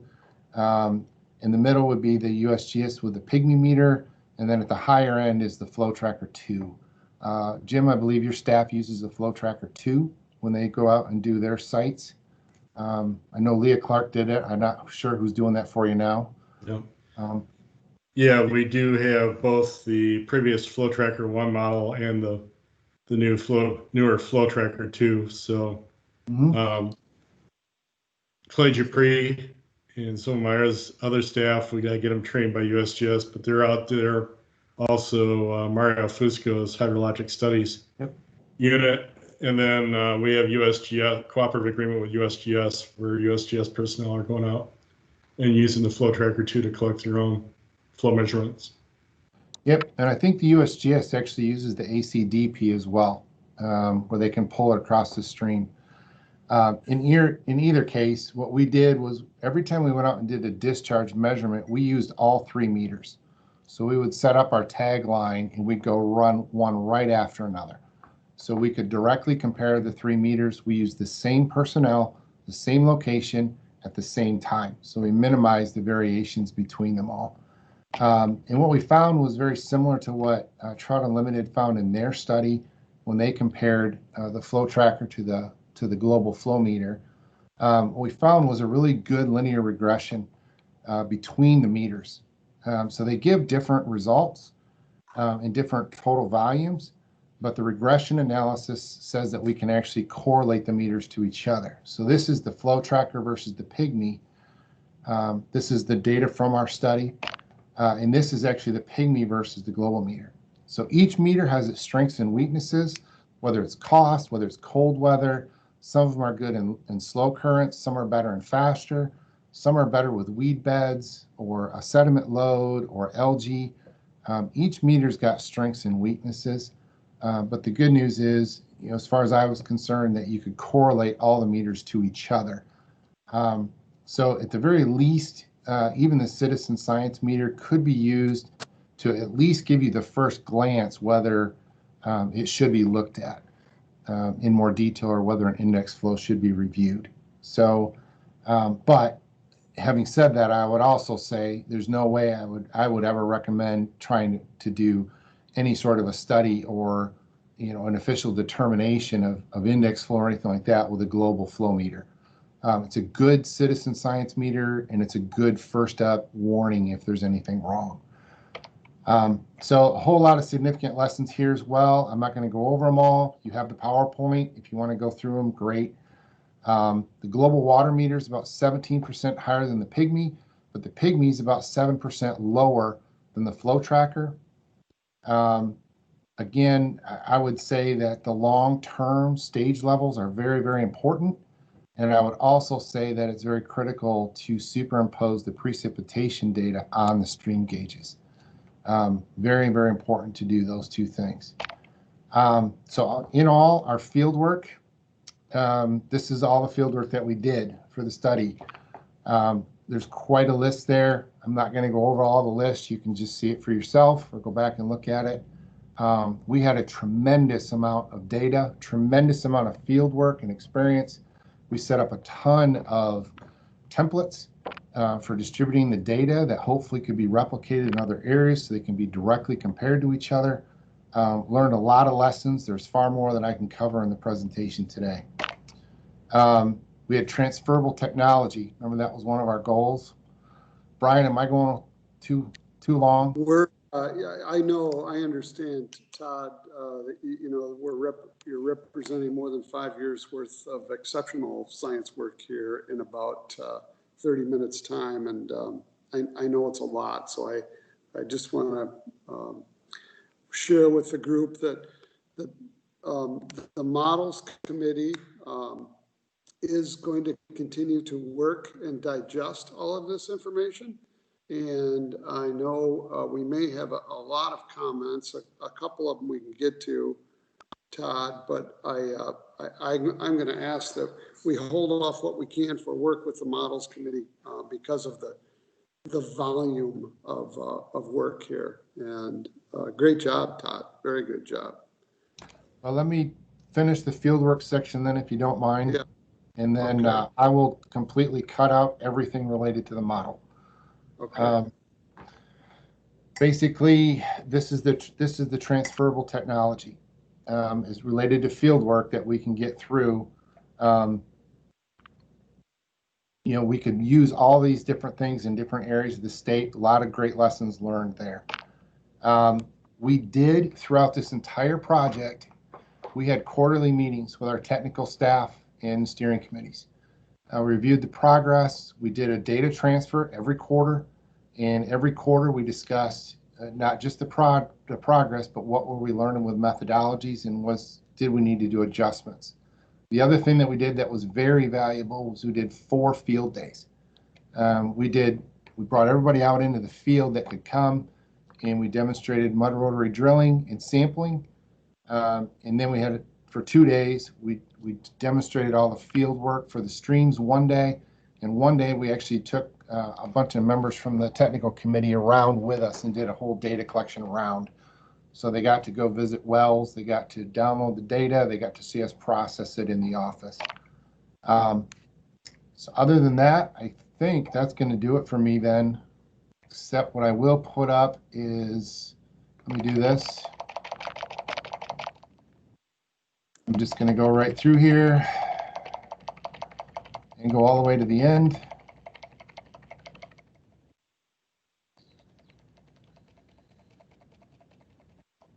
And these are the people that helped with the project. I want to make sure to put that up because of the thank yous they all deserve. A number of people, number of financial contributors. We had a lot of assistance and a lot of advice all the way through this project. And so personally, I want to say thanks to everyone that participated and helped us with that. And then the last thing I'll leave you with is this. For us, the project didn't end here. We combined all these growers with the growers from St. Joseph County and also a number of growers from Indiana. We're continuing to work forward both with models and data collection. There's a QR code. There's the name of the new group for anyone that wants to take a look. So with that, I'll yield back the floor and be done. Wow. So thank you very much, Todd. I know we just can't do this justice within the time frame that we're limited to. And we greatly appreciate your effort and very good communication and transferring it to us too. I know Eagle and USGS do have some comments. I don't know who wants to lead those.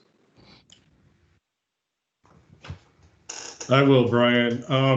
But before I do, I wanted to echo one statement that Todd made about the importance of getting a 301 permit for the stream gauges.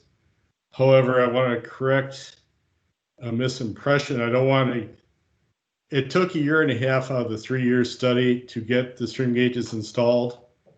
And I don't want anybody to get the impression that that was all because of our resource permitting staff. That's not fair to them. It was not. There were funding issues with the funding from some of the private funding partners getting funding transferred in. That was as significant a factor in the delay, but it is important to point out that Part 301 permits are needed for stream gauges and some of the other work in the streams. I should also mention that those are an expedited permitting category. So give our permitting staff a heads up, and we're happy to work with you. So with that, we'll move on to briefly summarize the comments by the Eagle and USGS reviewers that reviewed the model that Todd did. If we're not going to talk about the model here, I don't know that that's the appropriate place to go over a review of the model.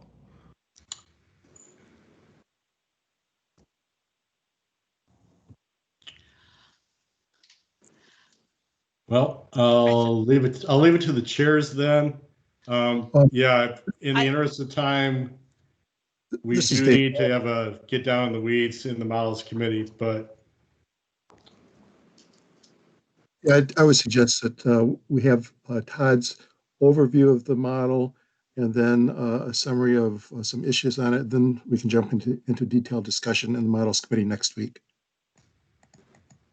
Yeah, I think that's best, Dave. I agree. In the interest of time, we really need to give this the proper allotment. And Todd, again, thank you. You've done an exceptional job here, and I can only begin to digest a portion of it. I know you're one of the best in the business, Todd. Thank you. Appreciate it. Thank you. So to that end, Dave, not to put you on the spot here, but I know that you had talked about having a date for when the models committee is going to meet next to continue this discussion. Do you have that date ready? Yeah, yes, I do. We're going to meet next Wednesday, August 26th from 1 till 4. Let me know if you want to be part of that, and we can include you in the get the information to you as to how to log into it. We're going to set up, there'll be Zoom type meeting. I don't know if it'll be Zoom or another platform, but we will have a similar format to this. What we plan to do is have Todd a presentation that he didn't have a chance to make here today of summarizing his model. We know that USGS and Eagle reviewed it in some detail, have some discussion of that. But then what we really want to do is spend most of the time with questions from the people that are participating in the meeting and really dig into what was done. And what I want to do is emphasize that we think that this type of modeling effort is very important. And one of the things that we're proposing is this Michigan hydrologic framework. And the idea is that we can develop larger scale models that help give us a better understanding of the water resources on a larger scale, which can help give us better information to help make decisions at site-specific reviews and through this whole program. So we're looking forward to digging into this, and we'll do it next Wednesday, August 26th, 1 to 4. Great.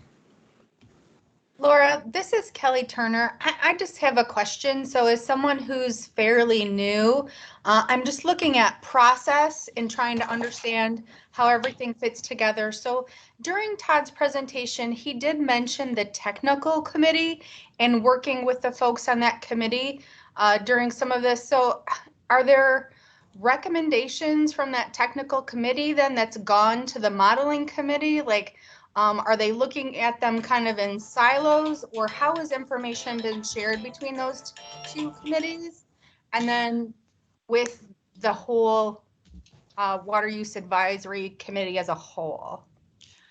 That's a great question, Kelly. And there hasn't been an official process by which, reactions and responses and all, and all of the outcomes of that study have been communicated to the Water Use Advisory Council. And that's kind of been part of what we've wanted to introduce by, letting everybody see at least a brief overview of what's been going on during that presentation today, and then also making sure that we're continuing on to the discussion, particularly in the models committee, because I think that's kind of where there's a lot of questions and a lot of discussion that still needs to happen on there. And so hopefully Dave will be amenable to allowing some of the folks from who were part of that project committee who, know a lot of the background of what went on during that study to also participate in that discussion either next Wednesday or through kind of the rest of the time that the models committee is reviewing that stuff.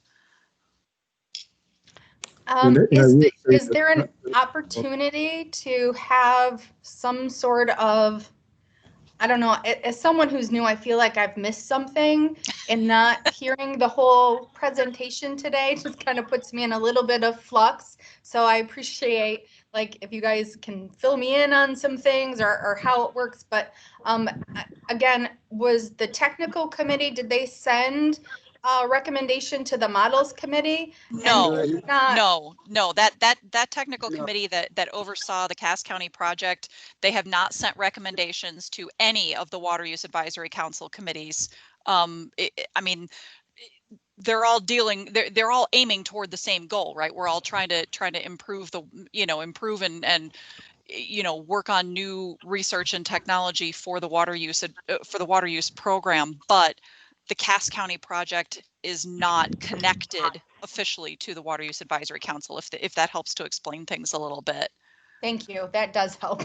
It helps a lot. I was like, I don't. Yeah. Sorry, I know we throw around committee names all the time. Then it's all like, well, they're all related, right? Well, not so much. Hey, Laura, this is Jason. Just a real quick request. We, on behalf of all the growers who, provided a lot of capital resources and also time and Todd's time, I think it would behoove our committee, the WUAC, to offer Todd an opportunity to come back and present the rest of the presentation. I think it would be an issue for the growers in Southwest Michigan if we limited it to a subcommittee. I'd like to offer that. That's a good recommendation. I see that Todd posted in the chat that he's happy to present the rest of the presentation at a later date. So let's take that back and try to figure out a date when we can kind of continue that discussion, and hopefully at that point then, since the models committee will have also dug into it a little bit, they can also talk about their, the results of their discussion and their recommendations too, if that works. I would think that once we get a little bit further down the road with the models committee, this will justify an entire separate meeting, I would imagine. So it's good. Yep. Good request, Jason. Thank you. Brian and Laura, this is Christine Alexander. I just want to make sure that Eagle and USGS get their opportunity to present their observations of the project as well.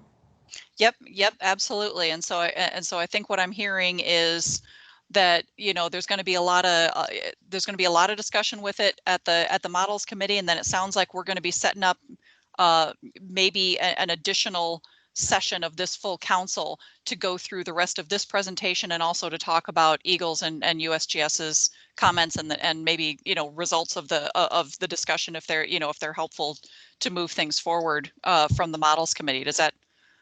Yeah, I don't know if I have to make that an official motion, but I mean, I think that sounds like a good idea. Okay, and I just want to make sure I understand clear where Eagle will be presenting their observations. It will be at the models committee or a next separate whole council meeting. So if we could clarify that, that would be helpful. I mean, I think it sounds like maybe both. Okay. Can I suggest something? Because we've walked around this because we haven't been able, because of COVID, we haven't been able to have that personal meeting to review everything. If we go back to the models committee, Dave, if I can interject just a moment here, Dave Hamilton, is that we have Todd go through this presentation at the models committee. We have Eagle present and the USGS present at the models committee. That's going to be taped so that we have it. And from that meeting, then we also go through the points of discussion that we need to have. And that way, anybody that wants to look at it, they can see it later as the whole thing. In other words, it'll be 100% of what it is. And this could take some time to get through, but we get it all through. And then we have the points of discussion that we're going to have in the models committee that we'll have. And that way anybody can look at the whole thing and look at the pieces that we have. It's taped and then we have it. I don't think that we can do, and Christine, I agree with you. We've got to have everything so everybody hears everything one time together, and then we have the discussion and we tape it. That's my suggestion. Yeah, we knew that we were going to run up against the wall of time here with as much data that has been generated. So that's a good suggestion, John. Okay. Ryan, I wonder, do we have some flexibility today? I mean, Todd's prepared. It would be nice to have, sorry, if we could extend this meeting half an hour, if that was a possibility, that might be a real good use of time. I know we still have a number of items on the agenda, and we have folks, including myself, that have other obligations today. I can't myself.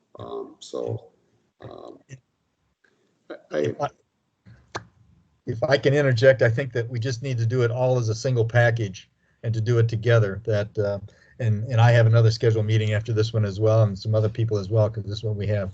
If we do that, we can dedicate the time in the models committee to go ahead and get the whole package, have everybody report, have it recorded, and then we can have our dialogue. That's my suggestion. Well, I think let's start with that and let everybody get a chance to see that entire presentation and figure out what we need to do to follow up later, or if there's more discussion that people want to have to establish a full council meeting to continue that, or if people feel like they got the questions answered from being able to watch, to either participate in or watch the discussion that's going to be happening next week. Dave, can you send the meeting information to Christine? And Christine, maybe you can post it on the website, and then that way, since there seems to be a lot of interest in participating or getting the information about this models committee meeting next week, that way folks have it to be able to access. Yeah, we can do that. That'd okay. Be great. Thank you, Dave. Laura, thank you. Okay. Yeah, thanks everybody. We appreciate your patience. Yeah. Again, thank you, Todd. Christine Spitzley, you want to briefly talk about process and timeline for our legislative report? I do. Jim, do you have control of the presentation back? Somebody does. Okay, yes, thank you. I have it. All right, thank you. My talk is going to be really quick because I think the implementation committee is going to say some of the same things, but this is just a reminder about the legislative report process, the report that is due in December of 2020. So it's coming up, and that our goals are to be much more concise and easy to understand, shorter than the last report, to highlight the achievements and the recommendations, to share the implementation strategies. This version will be digital format only, and the goal is to provide it as one clear voice to the legislature.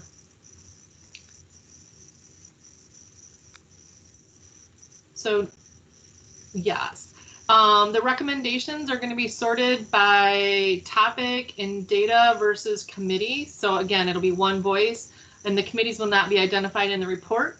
As we just heard, that can get a little bit confusing. So I think that's another positive of this format. And it's going to be just the first of an ongoing series of prioritizations. So each committee has been asked to provide 3 to 5 recommendations with specific items with budget and cost attached. And then the implementation committee will prioritize those recommendations. There's a recommended format, and I know Laura had shared yours is going to be a little bit different, but same theme. The title, the name, a short synopsis explaining the issue, recommended actions, who is the organization that's going to implement it, cost analysis and funding recommendations if available, and any legislative changes that might be needed, along with a timeline. And then this was the next steps that we had discussed back in June. June and July, the committees rank the recommendations. It goes to the implementation committee in August. September, the draft report is pulled together, and that it would be shared out to the Water Use Advisory Council in October, final edits in November, and then submit to the legislature in December on time. So if you have any questions, I know some of you have been kind of getting peppered with emails this week, which is great. I know things are moving forward and all of you are working on it. So we'll just continue to compile that and work on that draft. Great, thanks, Christine. Mm-hmm. I am going to hand over the gavel to my co-chair, Brian Burrows. Brian, welcome. Hey, thanks. Thanks. Well, let's just jump quickly into the committee updates. Jim, do you have those on your in the slide deck? All right, go ahead and click on to the next one for me. I'll start out for time's sake quickly with the data committee. We've had a variety of meetings. Actually, I know the models thing is very popular, but we were graced to have Todd come in a while ago, and he gave the Cass County version of his presentation, but in depth for data and data collection, what we could learn from it, how we can use it. And so we had a nice presentation there as similar to what the models committee is getting to do with that part of the study. On a high level, I think that the data committee has been able to have really deep discussions about all of the previous recommendations that were germane to the data committee. We have largely focused on just following through and making sure that we have either satisfied that they're completed or we map out what it will take to complete them and execute them. And so, obviously we're running short of time now. Probably could have used quite a few more months worth of meetings to get a little further, but we are switching gears and going to be fully moving into report writing mode. We have a meeting tomorrow. It's from 3 to 5 via Zoom. I think Christine has already uploaded that for information for everybody, but if not, you can reach out to me or Tom Zimnicki for the Zoom address for that, but I think you all have it. Can you go ahead and switch to the next slide? So just another minute on what you can expect from us to come back, present to you, and ask your discussion on next month. A couple of different recommendations that will be coming from us, I anticipate, is one, we'll start talking to you about a pathway forward to try to make or achieve a kind of integrated water management database, kind of multifaceted, integrated with the databases that we have, and a plan for filling the gaps that we don't. That will be a request that is a top priority of the committees. Second, there's another cluster of past recommendations that really relate to the acquisition of new forms of data. So stream flow data, geology data, and groundwater data. We will come forward to you next month with a game plan for that we'd like to recommend in this report. A little bit more minor will be a little discussion of what it's going to take to continue the well driller trainings that MGS and Eagle helps participate with. And then on some of the other stuff, there was some data protocols, procedures, standards, uses of data for different purposes, and an awful lot of those previous recommendations have been fully implemented. We've identified that there's a few gaps to still work through, and we will be most likely recommending that the data committee just continue to do that in the future. Let's see what else. And we'll provide you an update of where we've gotten to or not gotten to on the inland lakes and ARI issue. So let's hold questions maybe for a minute until we get through all committee updates, just because we're running short on time. Let's up next, either Doug or Laura from the Implementing Strategies Committee. Sure, I'll go, Brian, just to be real quick. I think we've gone extremely well we've gotten a couple recommendations from the models and data, and looking back at kind of the recommendations from the previous report and how the implementation committee strategized and looked at what would be a high priority. The recommendations that we're getting from models and data are one of those that would have been a high recommendation from the past. So just like Christine said, we're trying not to put it into models and data, but from the recommendations on the board here, the improved communications between WellLogic and the water withdrawal assessment tool. There are some subsets there that both model and data would like to see done, just like the modeling using improved data.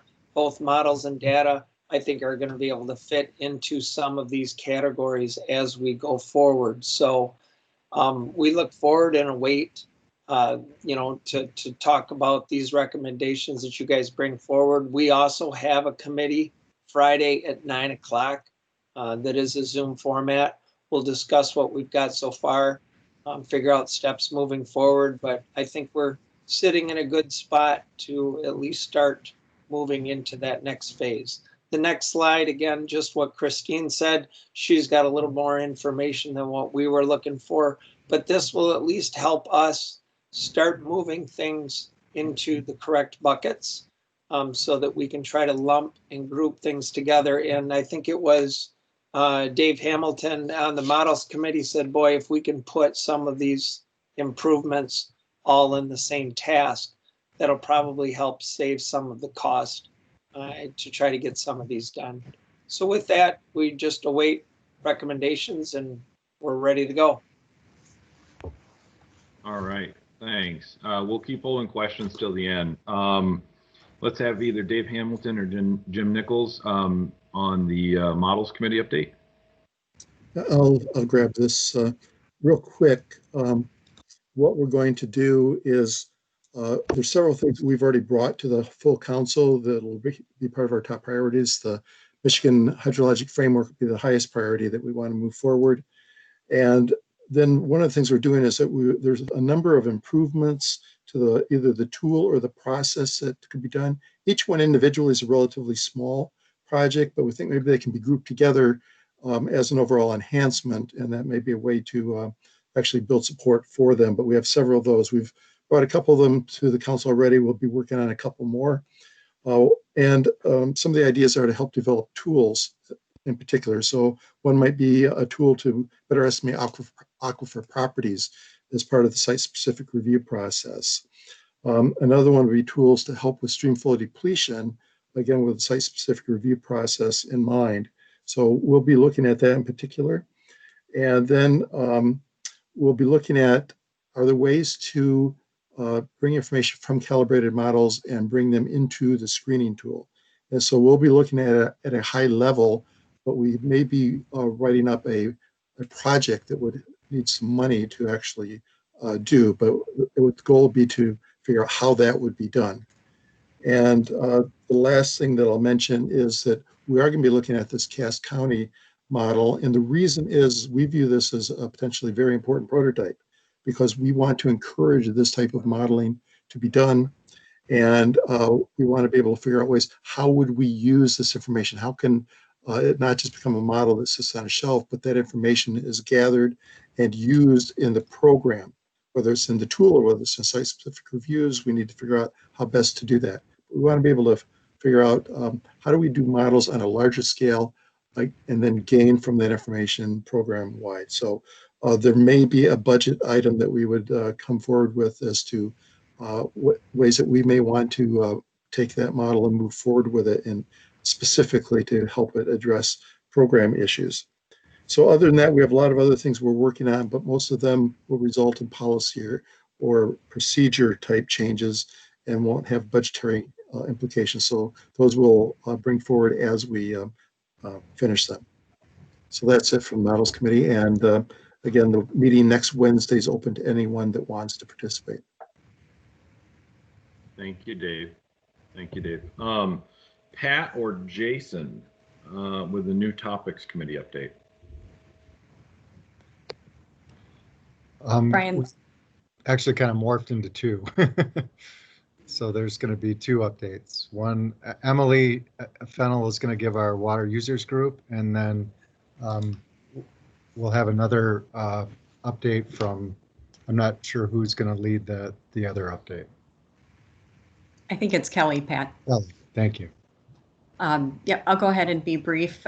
So the Water User Group Planning Committee met 3 times since the last Water Use Advisory Council meeting. We've continued our work on development of a draft framework for a Water User Committee manual. We have general consensus as a group that the goal of the user's manual is to provide resources, information, tools, and tactics and steps that will assist water user groups with successfully developing shared solutions for managing water resources to prevent or resolve water use conflicts or ARIs. The main topics of the last few meetings that we've had that have occurred since the last Water Use Advisory Council meeting have had to do with things like Michigan's water law and what are the kind of main motivations for water users coming to the table to participate in a water user committee. So since the committees continue to bring these issues up over our last conversations about the water laws and how the department's administering the law, a series of questions were developed, and several Eagle Committee members, along with Margaret Battenhausen from the AG's office, have been working together over the last month or so to develop some responses to these questions to bring back to the group and help get some further feedback. And really the goal of this whole effort is to help provide clear and consistent language about Michigan's water law, our water rights, and the department's interpretation of the law that can ultimately later on be incorporated into the manual. So the questions were reviewed at the last two meetings. We have some additional work to do to finalize the draft set of responses in this document and then bring that back to the committee for input and discussion. Another small group formed over the last month to work on the motivation statement that would describe why someone would want to participate in the Water User Committee. And then the last item we've been working on, both Pat and I have taken a stab at drafting a summary of our recommendation for funding to help support the development of the Water User Committee manual. And we'll be bringing that back to our committee for feedback and discussion at our next meeting, which is scheduled Tuesday, August 25th from 2:30 to 4 p.m. And that will be a Teams meeting. So if you're interested in participating in that meeting, feel free to email me and I'll forward you the Teams meeting notice.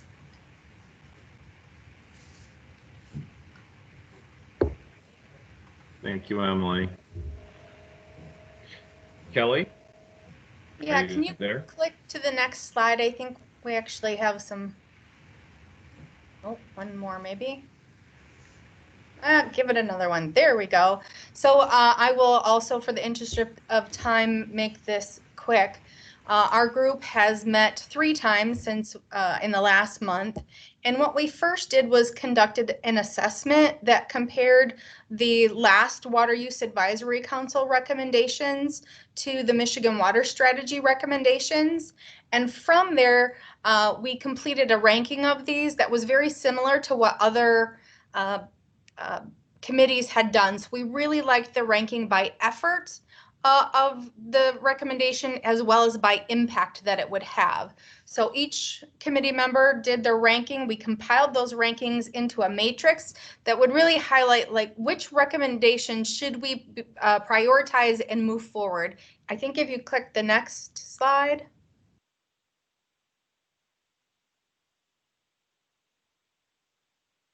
So our recommendations that rose to the top were the last water committee's recommendation 1.2, and that matched up with the water strategy goal 5 recommendation 2. And so our thoughts really that this is already kind of in the works. And so our recommendation would be to continue to implement this as well by the named agencies, and that updates be provided on the status of this to the full WUAC committee going forward, just to keep everybody in the loop. The next recommendation that really rose to the top was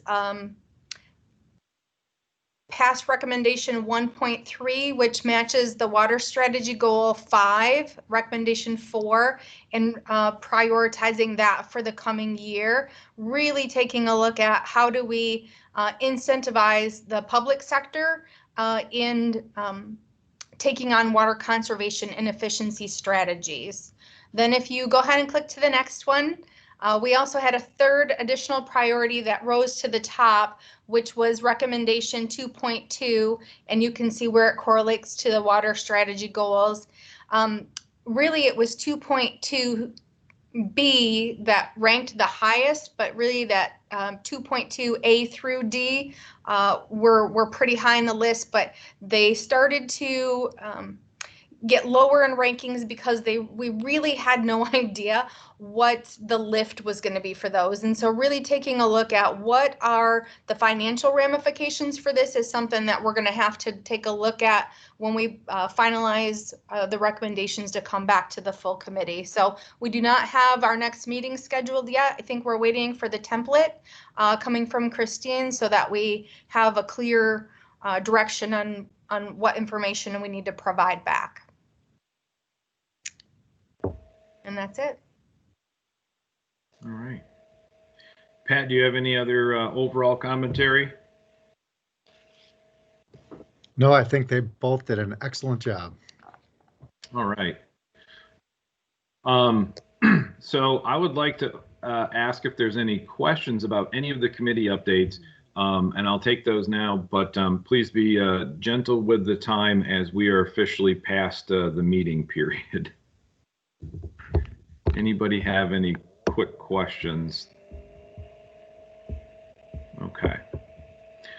All right. Well, for the sake of time, if you do have questions, and knowing that we are moving into a phase where we need to very quickly, wrap up our work for the purpose of reporting. I mean, and as soon as that's underway, we can continue as committees to keep going. But obviously, a major focus is shifting now to finalizing wherever we are at.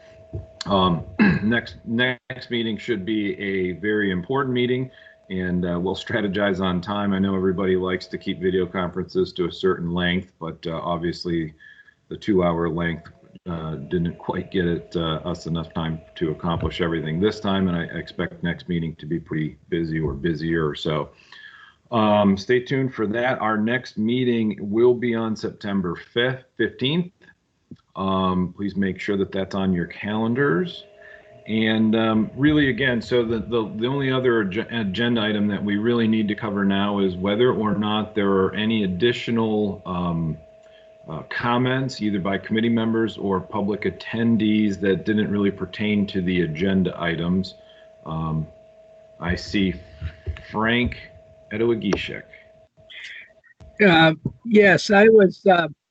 I just wanted to say that on that next meeting we have on the 15th, I think it would be a wise idea for us to schedule at least 30 minutes extra on that time, because we are getting into a lot of work right now. And if we finished early, great. But I think it'd be good to get it on the schedule so that those of us who have other meetings might be able to schedule our meetings around it. Yeah, I appreciate that, Frank. Yeah, they're unavoidable that we have some work, and the last thing I want to do is to rush anybody uncomfortably through the process of hearing and voting on recommendations. So we will adjust accordingly for sure. Jason Walther, you've had your electronic hand raised for a while. I'm not sure if you still have a question or if it's just left over from earlier. Jason?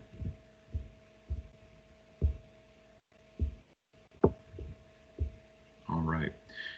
Does anybody else on the meeting have any other open comments? All right, not hearing any coming forth. I will thank everybody for their time, and I would love to accept a motion from somebody to adjourn the meeting. Motion to adjourn. Support. I support. Anybody opposed? Not hearing any. Meeting is adjourned. Thank you, everybody. Again, I apologize for not having as much time as desired for the content, but thank you for everybody for hanging in, and we will see you in approximately a month. Thank you. Thank you.